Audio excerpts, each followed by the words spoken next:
नमस्कार, ईटीवी भारत में आपका स्वागत है और मैं हूं सचिन शर्मा। आज हमारे साथ हैं राजस्थान भाजपा के प्रदेश अध्यक्ष सतीश पूनिया। पूनिया जी इस समय काफी एक्टिव है और कई मुद्दों पे लगातार सरकार को घेर रहे हैं, इसलिए हमने उनसे बात करने का निश्चय किया। तो आइए श्री पूनिया जी से सवाल जवाब का सिलसिला शुरू करते हैं। पूनिया जी, आपका हमारे कार्यक्रम में बहुत बहुत स्वागत है। जी धन्यवाद।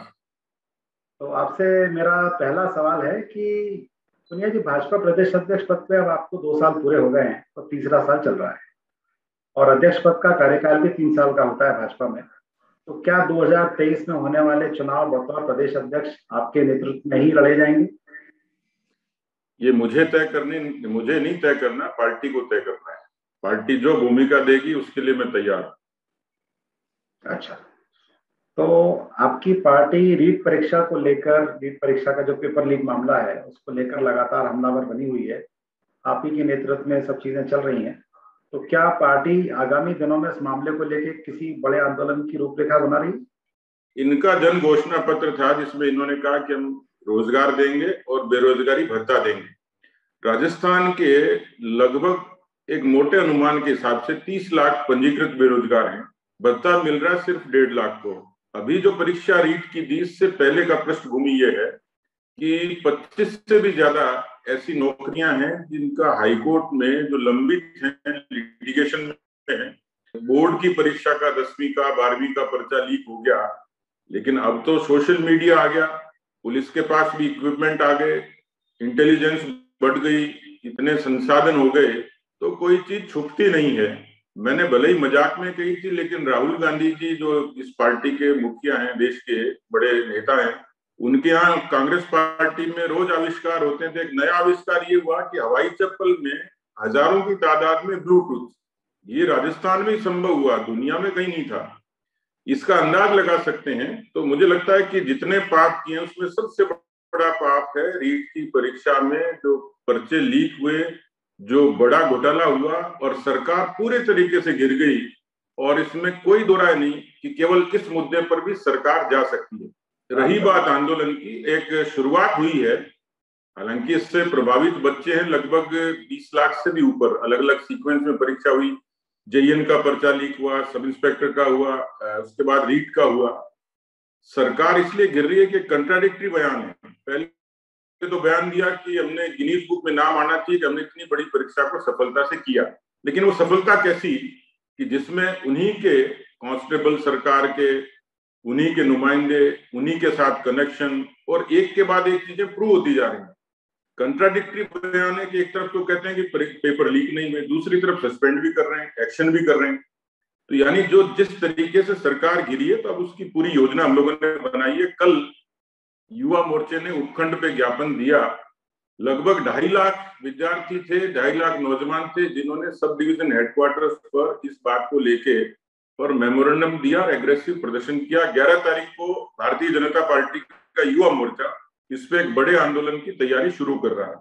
इसलिए मुझे लगता है कि ऐसे आपके ये राजनीति की आपने बात की कि अब आपके पास एक बहुत बड़े बड़े मुद्दे आ गए। इसमें सबसे बड़ा रीट का मुद्दा है इस परीक्षा का, ये मुझे समझ में आया है आपकी बात से। लेकिन ये मामला काफी समय से चल रहा है। इस बीच में राजस्थान में 2 सीटें वल्लभनगर और धारियाबाद पर उपचुनाव अभी होने वाले हैं और विधानसभा का ये चुनाव जो है ये होने वाले हैं, इसको सेमीफाइनल भी माना जा रहा है। पिछली बार भी अभी उपचुनाव हुए थे 3 सीटों पर, लेकिन उसमें भाजपा का प्रदर्शन कमजोर रहा। आगे आने वाले विधानसभा में आप क्या, अगर ऐसा कुछ हुआ तो क्या उसका नुकसान आप देखते हैं, पार्टी को नुकसान होगा? क्योंकि पहले वाला जो रिकॉर्ड था 3 सीटों में से 1 भाजपा को और 2 कांग्रेस को गई थी।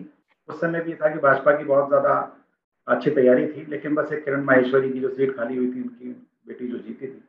अपना अपना आकलन है। अभी तक जितने चुनाव होते आए हैं, खासतौर पर निकायों के, पंचायती राज और उपचुनाव, ये सरकारों के पक्ष में जाते हैं। एक पिछले तीनों चुनाव का ट्रेंड ये था कि वो संप्रति के कारण गया। पहला कारक तो ये था। दूसरा ये था कि सरकार तो तीनों ही जीतना चाहती थी और उसमें बड़ा फोकस था राजसमंद का। राजसमंद की जीत साधारण जीत नहीं थी, विपरीत परिस्थितियों की जीत थी। उस जीत को हम शेर के जबड़े में से निकाल के लाए। ये मैं नहीं कह रहा, कांग्रेस के अच्छे दिग्गज और पंडित लोग भी कहेंगे, वहां के जितने ऑब्जर्वर हैं वो कहेंगे। इसलिए मैं कहीं पार्टी के प्रदर्शन को कम नहीं आंकता। ये हो सकता है कि जो 2 सीटें थी उसमें हार का मार्जिन ज्यादा था, वो कम होता तो शायद लोग उसको सकारात्मक चर्चा करते, और उसके राजनीतिक कारण थे। उसका थोड़ा माइक्रो एनालिसिस करेंगे तो आपको ध्यान में आ जाएगा कि किस तरीके से वहां पर जो चीजें हुई थी उन्होंने प्रभावित किया। ये जो 2 सीटें हैं, और अभी तक जो 3 सीटें थी, 2 कांग्रेस के पास थी, 1 बीजेपी के पास थी, और हम उसको मेंटेन करने में सफल रहे। दूसरी बात, ये जो 2 सीटें हैं इस पर हम लोग कमिटेड हैं, बहुत पहले तैयारी शुरू कर दी थी। सरकार, क्योंकि जैसे मैंने कहा कि पहली बार ऐसा दृश्य देखा है, सरकारी मशीनरी का बेजा इस्तेमाल और जिस तरीके का षड्यंत्र सभी राज्य सरकारें करती हैं, जो भी सत्ता पक्ष में रहता है सभी लोग करते हैं, उनका सब करते हैं, लेकिन ये ज्यादा कर रहे हैं। इनके खिलाफ प्रमाण बहुत हैं। आपको यदि उसका कभी अवसर मिलेगा तो उस पर चर्चा करेंगे। लेकिन राजसमंद में जो हुआ था वो एक एक चीज हमारे पास है, किस तरीके से लोगों को डराया गया, धमकाया गया, माइंस ओनर्स को उनके ऊपर छापे डाले गए, परेशान किया गया, हैरान किया गया। आज भी बराबर वो चीजें बदस्तूर जारी है, क्योंकि वो हार पच नहीं रही। तो इसलिए अभी जो चुनाव है हम लोग पूरे तरीके से कमिटेड है। मुझे पूरा भरोसा है इस तरीके से हमारे कार्यकर्ताओं ने तैयारी की है, इस बार हम दोनों ही सीटें जीतेंगे। अब जीतेंगे, सेमीफाइनल आप जीतेंगे, आपका कहना है। अच्छा, अभी आप पहले आपने मेरे प्रश्न का जवाब दिया कि मैं अगली बार 2023 में उस समय तक पार्टी का अध्यक्ष रहूंगा कि नहीं, ये संगठन को तय करना है। भाजपा की परंपरा भी है, लेकिन भाजपा राजस्थान में विपक्ष में है, लेकिन अगले विधानसभा चुनावों से पहले ही भाजपा के कई नेताओं ने अब अगले सीएम के चेहरों को लेकर लड़ाई शुरू कर दी। समर्थक अपने अपने नेता का चेहरा भी सामने कर देते हैं, कहते हैं ये मुख्यमंत्री बनना चाहिए, वो बनना चाहिए। उन चेहरों में आपका चेहरा भी शामिल बताया जाता है आपके समर्थकों द्वारा। तो ये तो भाजपा की परंपरा के विरुद्ध है। तो किसकी खींचतान कितनी सही मानते हैं आप? मुख्यमंत्री का बीजेपी का झगड़ा केवल सोशल मीडिया पे है, और वो किसी न किसी के समर्थक किसी न किसी के रूप में चलाते हैं, लेकिन वो प्रमाणिक नहीं है। भारतीय जनता पार्टी का पार्लियामेंट्री बोर्ड तय करेगा किसका चेहरा होगा, कब होगा, इसलिए इसमें किसी को आशंकित होने की आवश्यकता नहीं है। हम लोगों की कोशिश ये है कि 2023 में सब लोग मिलकर लड़ें, कांग्रेस के खिलाफ लड़ें और बहुमत के साथ हम लोग जीतें। और जीतने के बाद केंद्रीय संसदीय बोर्ड को तय करना होगा कि किसको नेता बनाएंगे, जिसको बनाएंगे उसको सब स्वीकार करेंगे। तो पिछले दिनों पूर्व मुख्यमंत्री वसुंधरा राजे के समर्थक नेताओं ने, खासतौर से हड़ौती संभाग से आने वाले नेताओं ने, प्रदेश संगठन और उसके नेतृत्व के कामकाज पे सवाल उठाया। निकाय चुनाव के परिणामों के दौरान भी यह सब खूब हुआ था। जैसा आपने बताया, सोशल मीडिया पर उन सबकी रिकॉर्डिंग्स हमारे पास है, हमने चलाई भी है। उसकी क्या वजह है? ये इस तरीके की परंपरा कैसे डेवलप हो गई? क्यों इस तरीके से असंतोष सामने आ रहा है? नहीं, उसमें तो जो पहले सोशल मीडिया और मीडिया भी राजनीतिक मुद्दों पर इस तरीके से मुखर नहीं होता था। अब सोशल मीडिया पे एक व्हाट्सएप का कोई भी मैसेज या किसी भी छोटे नेता का बयान बहुत बड़े तरीके से सर्कुलेट होता है, लेकिन उससे पार्टी की सेहत पर कोई फर्क नहीं पड़ता। बीजेपी वैचारिक पार्टी है, इसका एक बड़ा आधार है, इसलिए छोटी मोटी चीजें पार्टी के कामकाज को, रीति नीति को प्रभावित नहीं कर सकती। इसलिए हम भी उसको सहजता से लेते हैं। हमने कोई उस पर कोई रूलिंग नहीं दी है। सभी की नजर उस पर है। तो इसमें मेन धुरी इस पूरे सब्जेक्ट की कहीं ना कहीं सचिन पायलट है। तो पिछले दिनों सचिन पायलट के भाजपा में शामिल होने की खूब चर्चाएं चली, देश भर की मीडिया ने दिखाया, आप हम सब जानते हैं।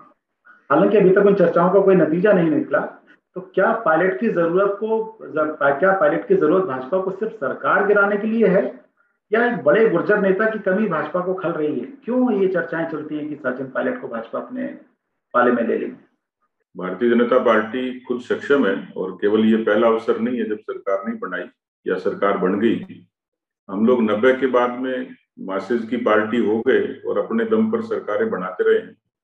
इसलिए हमें अपने संगठन पर भरोसा है, कार्यकर्ताओं के परिश्रम पर भरोसा है, राजस्थान की जनता पर भी भरोसा है। इसलिए पार्टी में कौन आएगा कौन जाएगा ये तो काल्पनिक प्रश्न है। कल क्या होगा ये ज्योतिष भी नहीं कह सकता। लेकिन भारतीय जनता पार्टी अपने आप में राजस्थान में एक स्थापित राजनीतिक संगठन है, जिसकी अपनी खूबी, अपनी ताकत है, और हम लोग सत्ता में आएंगे तो अपनी खूबियों के बूते पर आएंगे। मतलब आपका साफ कहना है कि सचिन पायलट की जरूरत भाजपा को नहीं है, लेकिन भविष्य में क्या होगा तो ये देखने वाली बात है, कुछ भी हो सकता है। तो प्रदेश भाजपा की अब बात करते हैं, आप उसके अध्यक्ष हैं। प्रदेश भाजपा की कई अलग अलग खेमों में बटी दिखाई देती है कई बार। पूर्व मुख्यमंत्री वसुंधरा राजे के समर्थकों का आरोप है कि उन्हें पार्टी में अलग थलग रखा जा रहा है, कोई उनको पूछ नहीं रहा है। तो सबका साथ सबका विकास का नारा देने वाली पार्टी अपने कार्यकर्ताओं को साथ में लेकर नहीं चल पा रही है, क्या इससे नुकसान नहीं होगा आपको? ये आपका सवाल है, लेकिन ये सच्चाई नहीं है। राजस्थान में पिछले 2.25 साल का तो मैं गवाह हूँ। यहाँ हर नेता का सम्मान है, और जिस नेता के पास जितना समय है, जैसी परिस्थिति है, सब लोग योग्य समय के हिसाब से पार्टी के साथ काम कर रहे हैं। अभी पिछले दिनों चिंतन बैठक हुई, 40 से 40 नेता वहां आमंत्रित थे, 38 लोग आए, 2 लोग नहीं आए जिनकी अपनी पारिवारिक परिस्थितियां थी। किसी की अनुपस्थिति सियासी कारण नहीं होता, नंबर 1। दूसरा, जिनको जो भूमिका केंद्र देता है पार्टी, उसका निर्वहन वो अपने हिसाब से करते हैं। इसलिए में कमी होना ये पार्टी में कोई मतभेद की, अंतर्विरोध का कारण नहीं होती है। मतलब हम ये मान सकते हैं कि वसुंधरा गुट कोई नहीं है, कोई अलग से नहीं है, उनके समर्थक कोई उनको अलग थलग नहीं, कोई गुट नहीं है। यहाँ केवल भारतीय जनता पार्टी का गुट है, जिसका चुनाव चिन्ह कमल का फूल है, उसके झंडे के तले यहाँ सबको जीना होगा। अच्छा, अब आखिरी में ये और बताते चलिए पुनिया जी, अब अगर अगला विधानसभा चुनाव भाजपा जीत जाती है, इसके लिए आप श्योर हैं, तो क्या सतीश पुनिया राजस्थान के अगले मुख्यमंत्री होंगे? ये भी काल्पनिक प्रश्न है, और इस प्रश्न का मैं ईमानदारी से जवाब दूंगा, क्योंकि इस प्रश्न के उत्तर में कोई झगड़ा खड़ा नहीं हो जाए। इसलिए मैं बहुत जो शुरुआत में बात करी थी, उसी को मैं इस इंटरव्यू के आखिरी प्रश्न पर आता हूँ। जैसे मैंने कहा कि हमारे लिए पार्टी, दल, विचार, उसका चुनाव चिन्ह, उसका झंडा, ये सर्वोपरि है। हम लोगों की कोशिश है कि 2023 में पहली बात तो ये कि बहुमत की सरकार बनाएं।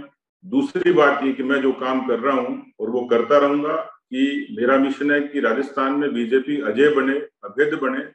गुजरात, मध्य प्रदेश और राजस्थान में जब निरंतरता से जीतते, तो राजस्थान भी ऐसा प्रदेश हो सकता है वैचारिक रूप से, जो बीजेपी के लिए एक लंबी समय तक सत्ता में रहे। इसलिए पहली कोशिश ये है। दूसरा, जैसे मैंने कहा कि हम जीतेंगे, मजबूती से जीतेंगे, और ये तय करने का काम केंद्रीय संसदीय बोर्ड का है। हम कोई फैसला नहीं करेंगे कौन मुख्यमंत्री होगा, वो जिसको तय करेंगे, पार्टी का विधायक दल जिसको तय करेगा, उसको हम स्वीकार करेंगे और अच्छा शासन चलाएंगे।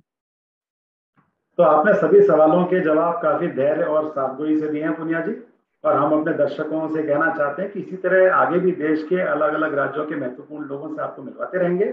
ईटीवी भारत से बात करने के लिए आपका बहुत बहुत धन्यवाद पुनिया जी। धन्यवाद, थैंक यू, अच्छा लगा।